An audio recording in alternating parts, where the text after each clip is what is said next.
Happy Friday, everyone, and welcome to PHNX Wildcats, presented by Draftkings. And if you're not on Draftkings right now, you need to go download that app. The great thing about that app, if you put in code word PHNX, you're going to get a $200 play and only have to put down $1. And with gambling here, with it legal, you need to go with something that everybody knows about. And let's be honest here, DraftKings is that place, because who doesn't know about it and who doesn't know about the reputation that is DraftKings? Well, I'm Mike Luke. We got John Schuster in here. And Shu, we've got game day coming here. Not ESPN game day, certainly, but we've got game day. We've got a home crowd environment tomorrow. And quite frankly, I don't know quite what to expect, to be honest with you. We're going to lay down a bunch of different ideas, but first and foremost, do you think the fans show tomorrow? Probably not. And I guess, when a query like that is posted, it depends on, qualifications and so forth. I know Jedd Fisch was very active on social media this week, trying to do his best to make it a Virginia Tech style crowd, and a very excitable atmosphere in Virginia Tech. He wants to do the same thing here, hopes that he can break sellout records, get a lot of tickets sold.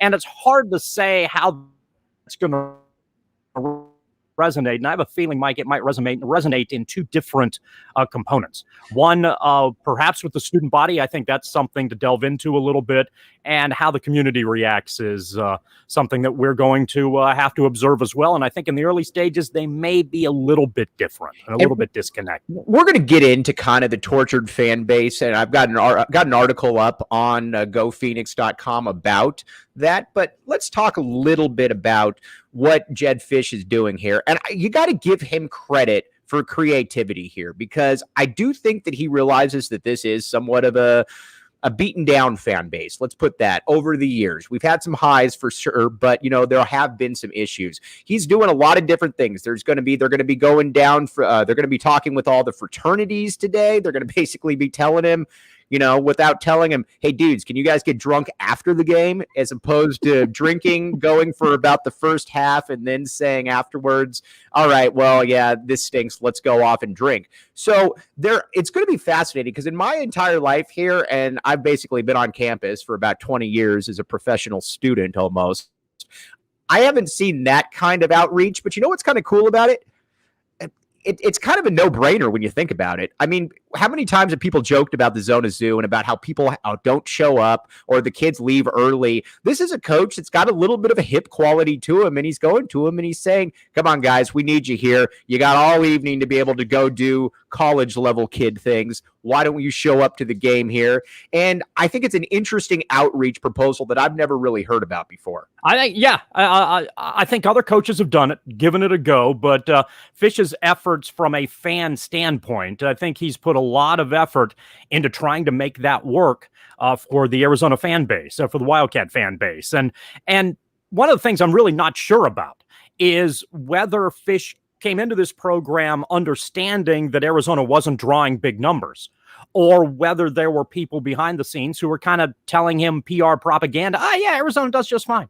Yeah, they bring in good numbers. Things are perfectly okay. It's a good fan. There are a million people here. They go to Arizona football games. And so, I don't know. That might work though back in the day, but the problem is Google exists now. Yeah, but you have to use it. And if you're and if you're busy in a situation where you're trying to work on recruits and you're trying to deal with a bunch of other elements that revolve around an actual football program, then things get a little bit uncertain, a little bit different, and you can buy into the insulated group around you. And if the insulated group is all Wildcats all the time, which is understandable, there's going to be some folks that you chat with on a consistent basis. If they're not giving you legitimate information, then you can go into something and be a little bit surprised. For me, I like what Jedd Fisch is doing, obviously, to try to engage the student body. That is absolutely critical, and it's a great foundational start, especially in the second half. And one of the mentalities that he's going to have to fight in that regard is that the student body doesn't have doesn't come to Arizona Stadium with any real history lesson. The community, and I know you've talked about this in your article, and I think we're going to talk about this in the course of the show. We can get to it a little bit later. The community understands, yeah, Larry Smith, they got close. Yeah, Dick Tomey, they got close. One of Rodriguez's teams played in the title game because they won the South, and Arizona's got a little Abner complex to it as far as its fan base is concerned. Sure. The student body has no clue about any of that. The student body dresses up, looks good, gets hammered before the game, shows up at the game for a half, and in that first half, man, it looks good. The cameras are focusing on the Zona Zoo, and they are kooky, they are wacky, they are loud, they are rambunctious. And then they leave at the half because, generally speaking, they think that their football team isn't very good, and they don't really care. So they're gone at the half. They've used it as an excuse, and they move on to something else. And then in the second half, if you're watching the Arizona football game, it doesn't look very good from an observational standpoint as an outsider, and from a standpoint from recruits. You don't want to play in front of an empty stadium. That's where it looks bad, and that's, I think, the first area. And I appreciate that he's giving that a go today, trying to get Greek Row involved on a lengthier commitment to see if that ultimately helps and plays a role. And we'll find out if it does and how that takes. You see, and we've talked about it a couple times now, and I think it's important to kind of throw some background into what exactly we're talking about by the tortured fan base here. Now, I'm not like you. I don't go back to the Pop McHale era, but I am a guy. I'm sorry. That was the cheesiest, lame joke ever for somebody that's only 20 years older than me. But let's talk 200 years older than you. I mean, depending on how you want to look at it. I moisturize really well. Civil War General John K. Schuster. But let's talk a little bit, at least in my lifetime, and I think there are two seasons that really kind of encapsulate what Arizona football has been for the fan and why I think the fan is a little, let's be honest, skeptical about going and supporting Arizona football. Let's talk at first, 1994. You've got a team in Arizona that is coming off a Fiesta Bowl thrashing of the Miami Hurricanes. Again, a team that won 29-0. I remember where I was. I was only 10 years old at the time, but I didn't really expect it. Our buddy Anthony Gimino expected it, and we might have him on at some point coming up. But so Arizona goes into the season, and if you look, I'm actually going to push this up right here. Hold on a second. Sorry. Oh, man, this is on the fly. This is on the fly live This streaming. was Arizona football. For people out there that don't know the history of Arizona football, they graced the preseason cover of Sports Illustrated. That's what we're talking about right here. And lo and behold, it was a weird season that you can actually detail a little bit better than I can. But Arizona went in with national title aspirations, and they ended going 8-4. I think you can favorably argue this was the most frustrating season for Arizona football, and possibly its most transformational in the last 50 years. Because Arizona was 10-2 the year before. If they're 11-1, and they should have been 11-1, they were statistically better than 3 of the 4 teams on that schedule. Right. If you're 10-2, and then you back that up with an 11-1 season, and you're playing again in a major bowl game, even if you don't win the conference because you lost to USC, that was the one legitimate loss on that schedule. Now, you may be in a position where you can convince a number of other recruits that you can be, a consistently good football program. And it may be the difference between low points of 5 wins and high points of maybe 11 and averaging 9 a year, sort of like what Utah does, versus being a team with a low point of 2 wins, an average of 5 or 6 that occasionally wins 8. And that's a big difference. And that's right now the difference that Jed Fish has to work for. And I think you can look back at that 94 season as being one of frustration. And it was one from a fan base standpoint where they had already been frustrated. They had the thing that sticks in Arizona's craw, the Arizona football fans' craw, again, not the student body. Student body doesn't know Arizona history.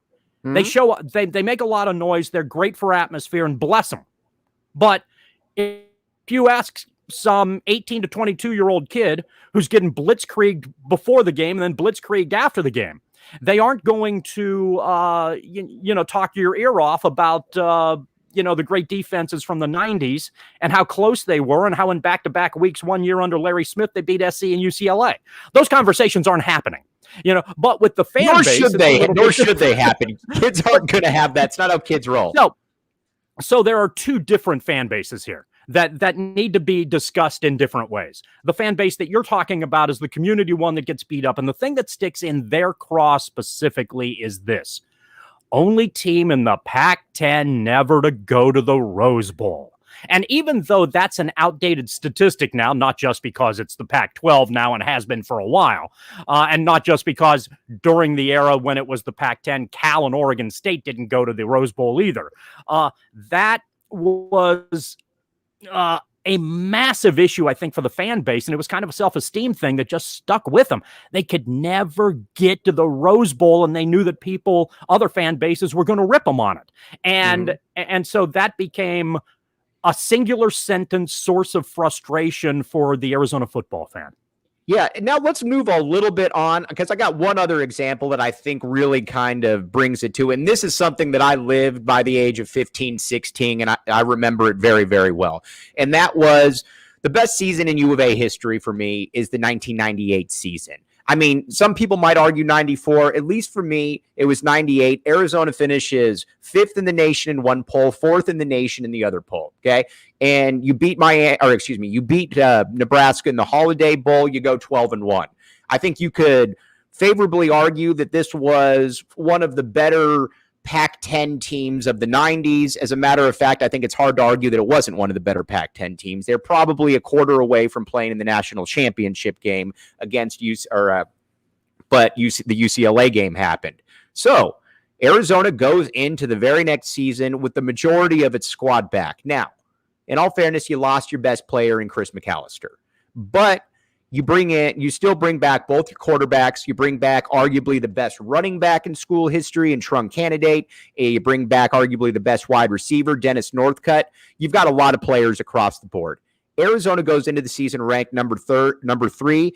And at least from my perspective, there was always there was a big buzz about that season because honestly, it felt like it felt here on the ground in Tucson like we had a national championship contender on our hands. That's the way it felt to me. And anytime, let's be honest, that you're number 3, there's probably some national title aspirations. But you know what? You had a tough first game of the season, and I think everybody knew it was going to be tough. You were going into Happy Valley to play Penn State, who was preseason number 4. Now, Penn State had LeVar Arrington and Courtney Brown, 2 top 5 picks. But I think a lot of people looked at it and said, you know what? Arizona's a slight underdog, but the Cats should have a chance there. Well, it took about 10 seconds to realize the Cats had absolutely no chance there. And Arizona walked out of there losing 41-7. And honestly, the game wasn't even that close. I mean, we've seen some blowouts in our time here watching Arizona football, but that was a blowout that felt like it was 155-0. And the reason is what you talked about, because the expectations were so significant going into that year. Yes, Earlier we talked about an important in 1994. If you're looking at a transformational game from an Arizona football trajectory standpoint and an Arizona fan frustration standpoint, that singular game against Penn State obviously ranks at the top of the list, and Arizona never recovered. They were a team that put up a lot of yards, didn't necessarily put up a lot of points. That was frustrating, and their defense wasn't particularly good. So they finished the season, around 500? And 500, which is 6-6. Yeah, which is an entirely... And they never rebounded. And never rebounded. And within 2 years, the coach who had led them to a 10-2 season and an 11-1 season was gone. Right. And then the entire direction of the program changed as well. I think if you were to look at one specific line, why is Arizona... Because if you look back at Arizona historically, and I know the student body loves this stuff, as we've outlined so far, the history of Arizona is basically that they're an 8-win football program. They were an 8-win football program in the WAC. They were an 8-win football program in the Border Conference. They were an 8-win football program in the you name a conference. And up until that Penn State season, Arizona was a solid reputation. It was a solid reputation. Solid football team. That happened for 50 or 60 years. Right. And then once Tomey left, Makovic came in. It was a mess. Stoops bell curved a little bit, got him to 7 and 8 wins, and had some good teams on that roster. Rodriguez did the same thing. Sumlin was a mess. And now Jedd Fisch is trying to get Arizona back to a level and even higher than it was before that last 20 years. And probably looking back at that Penn State game, you can say maybe that was a turning. It's so weird to say, given that the game was over 20 years ago. Right. But you could argue it defined a program, and it defined the program in the wrong direction. And that's what Arizona has fought for the next 20 years. And it was a source of frustration, obviously, for a fan base that felt that feels like it has been burned enough and now needs to have it proven to them that this can be a legitimate program before they get to the point of supporting it. And I think that's the battle that Jedd Fisch is going to deal with. And I think in the early stages, it's going to be really interesting to see how the community supports them. And I think this is what Jedd Fisch is dealing with, and we'll obviously be talking about this a little bit later, but Jedd Fisch is dealing with a program, and this is not a good stat. It's quite frankly an amazing stat, that Arizona football in the last 20 plus years, since 1998, has finished the season ranked once. We're talking 22 years now, has finished the season ranked once. That puts you in the category of Kansas, Rutgers, schools like that where you don't really want any business to be in. I mean, heck, Coastal Carolina has more than you do at this point. That's not a good thing. So that would be something that's something that's just not good. And there's really no way around that. Now, we're going to talk about, preview the San Diego State game and, what maybe some lines to look out. But one thing that you guys all need to know about is Draftkings. And if you haven't downloaded the Draftkings app, well, you know what? It's 9:10 right now. Everything became legal yesterday, and Draftkings is the absolute best place to get it because you don't want to go by some fly-by-night place. You want to be able to go in there and get something that you absolutely trust. And I think that's a big deal when it comes to people with their money. And when you're partnering with PHNX, that's a pretty good deal. And I'm going to give you a deal that you're going to find anywhere. You're not going to find anywhere. If you put down $1 on a football bet, you're going to get a $200 play. Now, just think about that. Again, you got to put in code word PHNX, but what can you really do with that? You can do a lot with that. A lot of people made some money last night betting on the Thursday night football game. You're going to see a lot of bets going forward, I believe. And let's be honest here, DraftKings is the place. You've heard of DraftKings. I've heard of DraftKings. My mother doesn't even gamble, and she's heard of DraftKings. Those are the kind of places that you really want to be able to put your stock with there, John Schuster. Somebody on this live stream here did exactly what you said and took advantage of it and enjoys the fact that there's a little bit extra money in his account as a result of that promotional offer. One of the things that I found interesting too is that, and anybody who's been watching YouTube or watching TV or, whatever the situation, you can't get away from gambling ads right now. Everybody's trying to get into the Arizona sportsbook business because they know that it's lucrative. A lot of those apps are also confusing. DraftKings isn't.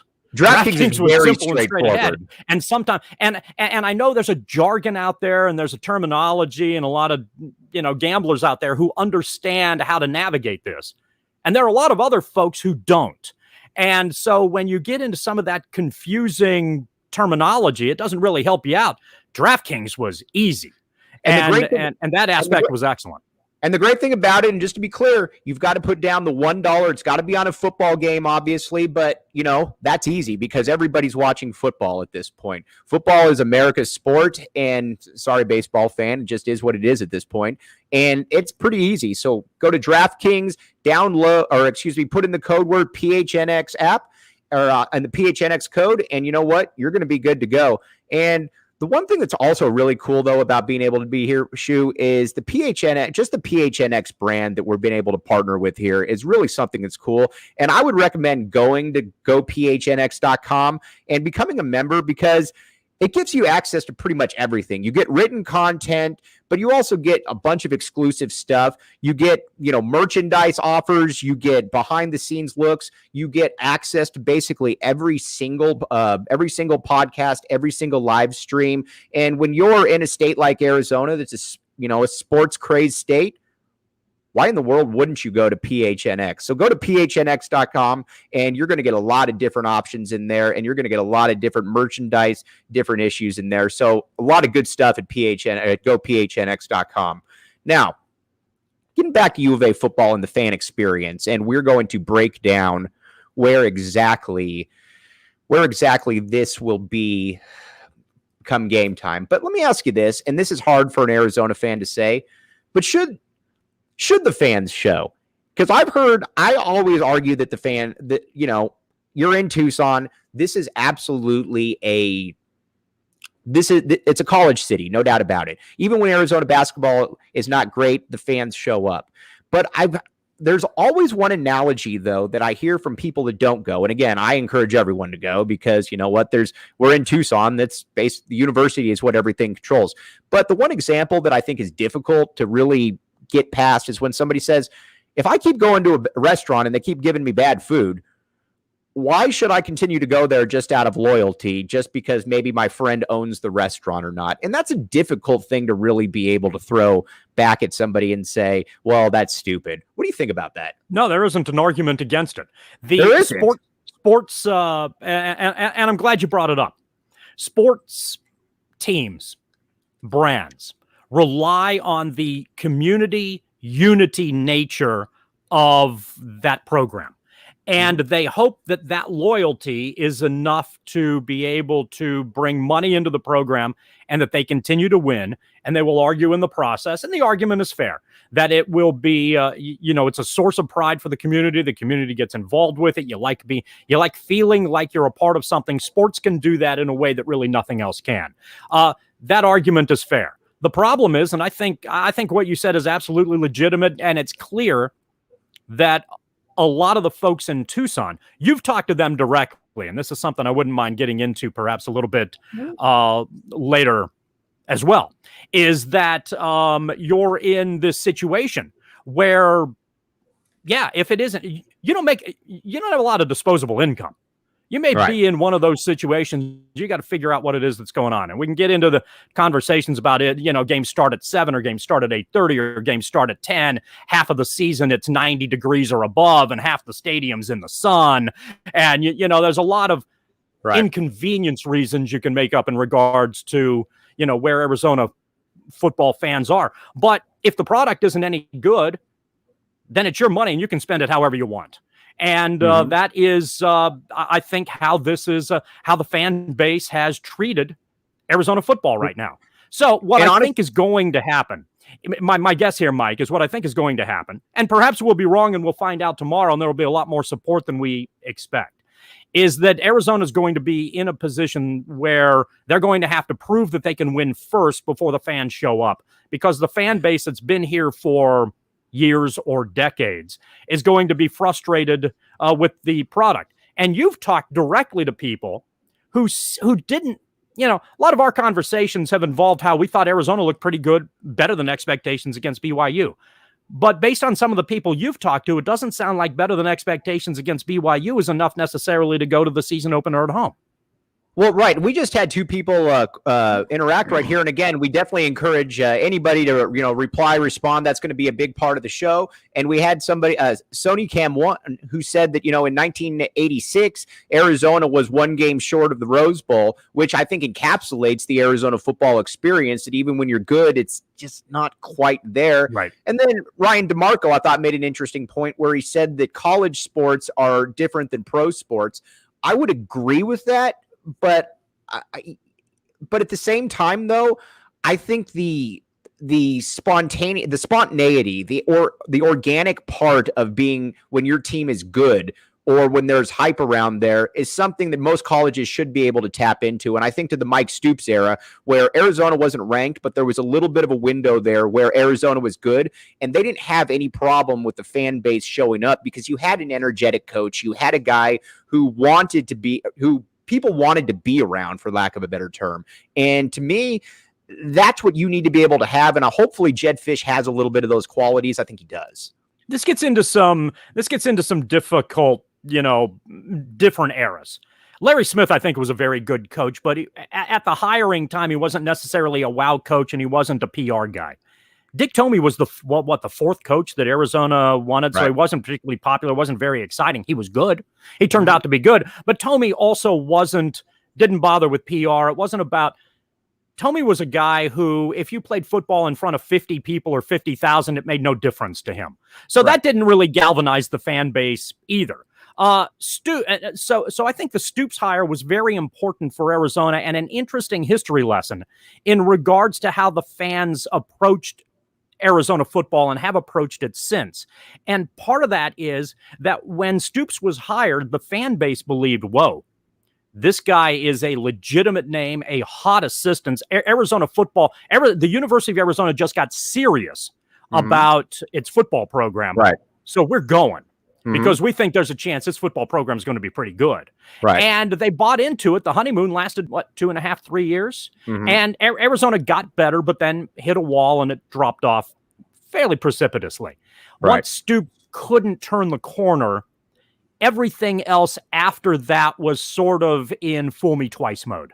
And never recovered. It hasn't recovered. And that's the problem that I'm not sure Jedd Fisch understands. And it's something that I hope, if the numbers are frustrating and if community fans don't show up in the droves that he hopes they do, I hope that he's willing to work through it, recognize it as, like a lot of things in this football program, a long-term investment. And if he can do that, then, ultimately, if he recognizes, yes, I've got to work it, even if it feels like I'm just talking to myself. And if he can do that and doesn't get too frustrated with the process, I think as long as you start to recruit well and win some games, eventually they'll get there. But I think they're not going to get there immediately, and have faith in you. You're going to have to prove it to them. All right, so we're about time to make our DraftKings pick of the week right here. And you know what? I've got a pretty good one here, but I also want to remind you about DraftKings first and foremost. You need to get the DraftKings Sportsbook app, and you need to get it right now because there's, again, as you said, the cool thing about it is it's easy to navigate. You go into some of the other sites and you're like, what in the world am I going to? I went in here to make a bet on football, and now I'm looking somehow at tennis, or I'm looking at some kind of weird fine print. There's nothing with that there is with DraftKings. DraftKings is just easy. And I think that's the great part about DraftKings. But why don't we get to our DraftKings pick of the week? I do want to give everybody a little bit of a heads up, though, that, you know what, if you do have a gambling problem, that's something you need to take very seriously and call 1-800-NEXT-STEP. Eligibility restrictions apply. But, one per customer, but you need to, that's where you should go if you've got a few issues in play. But let's talk about our pick of the week. And right now, Arizona is at 2.5, or is a 2.5 favorite right now, points against San Diego State with DraftKings. Now, that started off as a pick'em, which means obviously you've got money going in on Arizona. I am all over this 2.5 right here. I think that Arizona 100%. I think Arizona is going to win this game by about 7 to 10 points. I know you disagree a little bit. Give me your reason, and I'll tell you why you're wrong. Well, tell me why I'm wrong, even though it's going to be very difficult, because I don't necessarily disagree with your perspective here.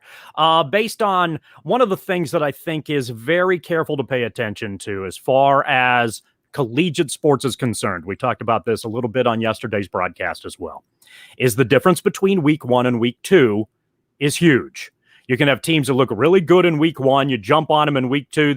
You find out they're ultimately pretty inconsistent. They come back down to earth. You have teams that don't look very good in week 1, that get a big chewing out by the coaching staff, right, and look a heck of a lot better in week 2.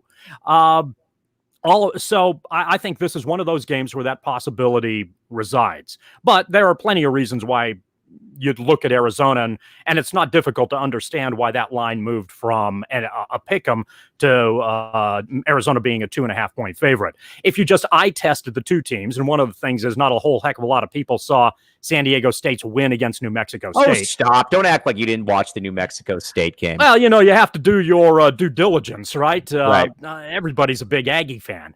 Who doesn't like Aggie Vision, right? Right. And Aggie Vision's still a thing? I don't know. Well, it must be, right? I mean, why wouldn't Aggie Vision be a thing? Why would it go away? But it's not a game that a lot of people watched. Right. And then they look at so what you're relying on. Whereas the Arizona game with BYU, if you're an Arizona fan, obviously you got to check out that game, and you did, and a lot of other people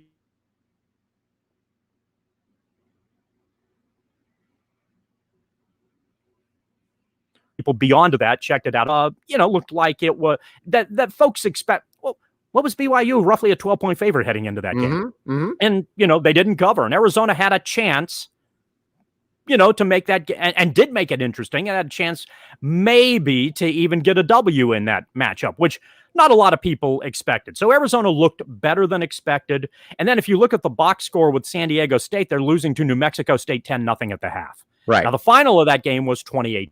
Mm-hmm. But there are some clear issues that San Diego State had as a result of the way that it played in its initial matchup with New Mexico State. You don't have to look any further than Jordan Brookshire, who was 6 of 19. He's San Diego State's quarterback. 6 of 19 for, I think it was 76 yards. 76 yards. That's not. Is that not going to unless you're running like the wishbone or the option in the 80s, that is not going to cut it. And Brady Hoke talked about it, the San Diego State coach, when he was asked, "Are you going to be able to, beat Arizona if you can't throw the ball?" And Brady Hoke looks at him and he says, "Well, we're actually going to try to complete passes here. That wasn't actually part of the game plan." Now, I'm paraphrasing a little bit, but it was kind of a rolling eye emoji type situation right there. But the one thing that I think San Diego State's got going for them on the ground is you've got some pretty good running backs. Greg Bell is a guy that signed with Nebraska out of junior college. He's back for his sixth year. He's kind of the engine that's going to be working a lot for, and Arizona's got to be able to stop him. And if Arizona stops him, I think you're going to feel pretty good about the possible outcome there, because when you go 6 of 19 against New Mexico State, that's generally a look that you're probably not going to be you're not going to be very good. And again, that's a big reason why for my Draftkings pick of the week, I like Arizona to cover the 2.5, because I think they'll be able to control the ground game to a certain extent. And if they control it enough, that'll be enough. Yeah, when you're one-dimensional on offense, it's going to be difficult. And I think it's pretty clear going into this game that Arizona is going to stack the line defensively to try to stop Bell, who had 161 yards, by the way. San Diego State put up about 260 on the ground in a game where they gained about 340. Right. So the passing game was not very good, but the rushing game was. You rush for 260, you're doing pretty well. Right. And so they're going to try to establish that. That's obviously an area where they're a lot more comfortable. So Arizona, defensively, this is not rocket science. No kidding. It's also not a chess match. It's football. Right. And as a football strategery standpoint, Arizona is going to put a lot of people on the line, try to stop the run, and get San Diego State into second and third and long situations, because they're going to try to make the Aztecs beat them through the air as opposed to, dominating the ground game. And if Arizona's defense can stop that, then you have to feel pretty good about where their opportunities are in getting a W here. And hey, it's a home game. Anytime you're playing at home, you feel pretty good about, what the results are. Now, for all intents and purposes, San Diego State has nothing but road games this year. There's a stadium rebuild going on, so they're playing their quote unquote, air quote, home games in Carson, California. So they're not going to draw a lot of fans anyway. But this one is legitimate. They're on the road, and sometimes, the college atmosphere can get to you. So I think it's, there's reason to believe, based on performance, again, what we saw in week one, which is not indicative at all about how college athletics can go. But you have to feel pretty good about Arizona's opportunity here. And at 2.5, that's not a bad line at all. All right. Now, why don't we go for a view from the fishbowl right here for another possible outcome? I think that's an excellent idea. There it is. There it is. Oh, I love that. Honestly, we have the best, and I got to give a big shout out to everybody behind the scenes here, because this is fantastic, and everybody behind the scenes right here has been absolutely great. Here's my view, and here's what I'm looking at for my view from the fishbowl. And you know what? The great thing about the view from the fishbowl segment is that you can basically go any way you want with the fishbowl. I can say from Jed Fish's point of view. I can say from Mike Luke's point of view. I can say from John Schuster's point of view. I like speaking for you. Maybe I'll do it again at some point. But Jed Fish, I know we're looking forward to that. Jed Fish, I thought, made an interesting point, though, where when he talked about, about how they need to, about how he knows that you have to do a lot of stuff behind the scenes, but he knows that he has to win games here eventually. My question is this, and I don't have a real answer for this. What is the honeymoon per se? Because everybody knows that he came in with a team that doesn't have a ton of talent. But if Arizona loses to San Diego State, will this really just become something where, you know what, we'll believe it when we see it type thing, and it'll be 100% bad until you start winning games? I think we're honestly in that position regardless. I really... Irregardless or regardless? Well, hey, it's your word. It's your show. I'm just along for the ride. Pronounce it however way you want. If you want to add an extra syllable, by all means. Right. Anyway, I think, obviously, if you're a fan, based on the way they played against BYU, you're frustrated if Arizona loses a home game to a San Diego State game that was down in the first half against New Mexico State. But I think in the long term, I don't know that it's that big a deal. Jed Fish is right. Eventually, you've got to win some games here. But if Arizona at the end of the year is a 3-win football team because they beat San Diego State, or a 2-win football team because they didn't, okay. You've got to get better talent here, and I think people understand that. I guess it's up to your definition of the honeymoon period, because I think right now what we're in, because of some of the history we talked about earlier, is that we're in the continuation of the apathy period for Arizona football. Right. But, you hope to see some improvement. You got good signs in the first week. And if you get a W against San Diego State, it doesn't hurt. But I'm not sure that that's going to move the needle a whole heck of a lot from an overall fan standpoint, to be honest with you, at least in the early stages. I think there's a long way to go. And coming into the year, isn't Arizona picked to finish last in this conference? Yes, by a mile. So there aren't really, there aren't really a lot of expectations here, Mike. So it's nice if Arizona wins, but I don't think it's an end-all, be-all game by any stretch of the imagination. Jed Fish has a lot of time.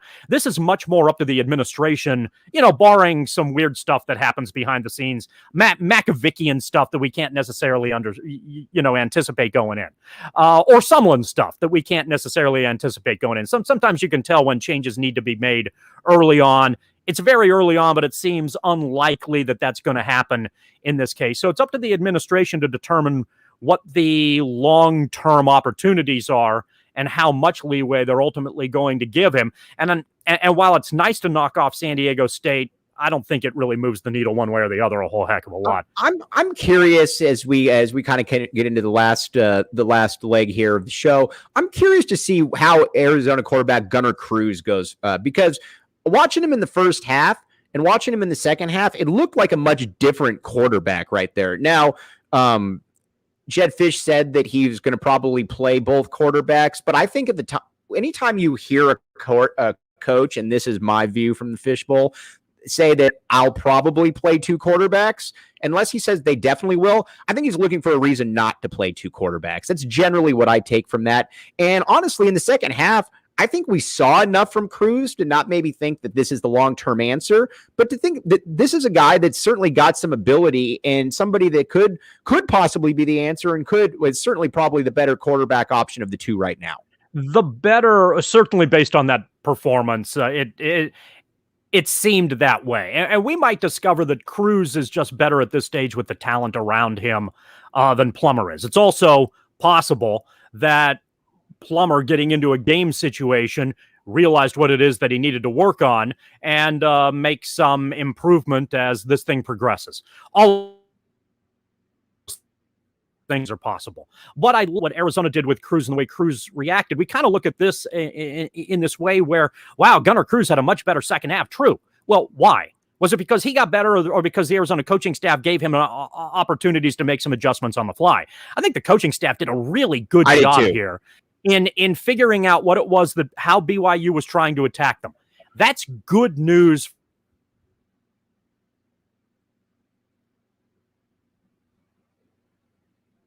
for Wildcat fans if you have those kinds of adjustments with some, with your players. And if the players obviously can execute that, you're in good shape. So BYU had a defensive game plan going in, and Arizona adjusted against it and was reasonably successful. Mm-hmm. Arizona put up big yards, a surprising amount of yardage. The problem ultimately, and I think this is going to be an issue with Arizona throughout the course of the year, is that they didn't put up points.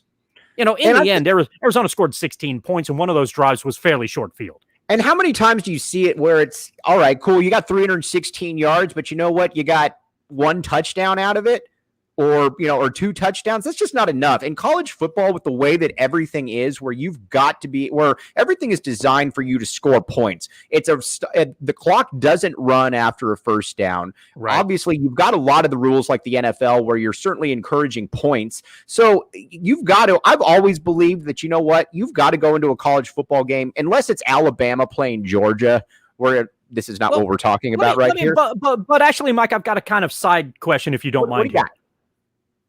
Defenses had a good week in week one in college football. Mm-hmm. Is that an anomaly, or have they figured out some of what these college offenses are finally trying to do?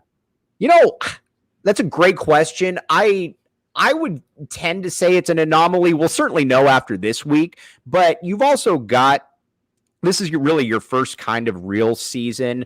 I just don't know that defenses are ever going to be able to catch up with football offenses again, just because everything is geared towards the offense at this stage. But I mean, you could be right. I don't know. I think we'll know more about that after week 2. I think maybe you're suggesting that there's a lot of rust on the offensive end because of the weirdness from last year, so forth. And so trying to get that figured out maybe takes a little longer. Okay, I can see that. I mean, and getting back to where we are, I think that I'm curious to see how that plays off. I think that's an excellent point. Is that Arizona obviously has to be able to get the ball in the end zone, and one of the problems they're going to have, I think, offensively this year is that they just don't have that many breakaway players. Right? They had some good numbers. Anderson was good. You had a 100-yard receiver. Cruz put up, 300 through the air. Those are good numbers, but nobody scored. Right. And that's the thing. Which is really what matters. It really is. And that's the thing that this offense is going to have to figure out. And I have maybe a bad feeling that Arizona is going to be able to move the ball between the 20s, but once the field gets shorter, being able to finish the deal might be a little bit more difficult than they'd like. And the fan base would like, too. All right, so give me your prediction, Shu. What do you got? We'll be up with everybody right after the game talking about the Arizona-San Diego State game. But you know what? Wet the viewer's palate a little bit here, Schuster. What do you got? Yes, let's do that. 21-16 Arizona. Okay, so you like them to cover we both agree right there, so you probably should go to Draftkings right there and get that in. Yeah, I mean, okay, let's say that. I mean, yesterday we talked about my stupendous history in these sorts of things. So I leave all of that to you. I yield the floor when it comes to Luke's locks. So when we get into those shows and that information, I think your information on that front and your track record is much better than mine. But if you're asking for a score prediction, I'll go 21-16 Arizona, but I think there's a possibility the game's going to go pretty quickly because San Diego State's still going to have trouble through the air, and Arizona's defense is going to do just enough to be able to make that difficult enough. I think it's going to be maybe, and this is going to sound weird for a team that's lost 13 games in a row, but from a fan base that expects Arizona to win this by 14-17, they might be a little bit surprised that it's closer, but I think lucky 13 or unlucky 13 comes to an end Saturday night at Arizona Stadium. All right, I'm going to go 28-17, the old phrase of backing the A that Arizona tried to unsuccessfully put out there. John Schuster and Mike Luke, we're both back in the A. Can I ask you? Go. Of course. What's up? Okay. Can I ask you a question beforehand? Well, obviously, a question isn't the only thing you can ask. But aside from that, why do you think Arizona's going to put up 28 points? What about their offense makes you think they're that good? I don't think they're that good. I don't think this is far more of an indication that I don't think San Diego State's that good. You lost 70% of your players. You've got a team that, again, was down 10-0 at the half to New Mexico State. That, to me, is I don't think this is a vintage New Mexico State team. That's rather San Diego. Okay, I see. San Diego State team. I just don't think that that's the case right here. So that's what I'm going with right here. Now, if you're listening to us, you know what? We're going to do a much better job on social media of spreading the word this weekend about tuning in here. But you know what? If you like what you saw, you should go on to YouTube and you should subscribe to the PHNX Wildcats channel right here, because we're going to be with you 4 to 5 times a week, breaking stuff down. And you know what? We would just want to remind you that we're going to be cranking out a lot of awesome content. And so follow us on Apple Podcasts, follow us on YouTube, wherever you like to listen to stuff at PHNX Wildcats or _Wildcats. Schuster, I'll be back with you tomorrow right after the game, getting hopefully talking about a victory and hopefully talking about Arizona on a 1-game, you can't say streak, but maybe a 1-game. Hey, getting off the snide, as they say, right? Something we haven't felt in about 2 years. So for John Schuster, I'm Mike Luke. You've been listening to PHNX Wildcats.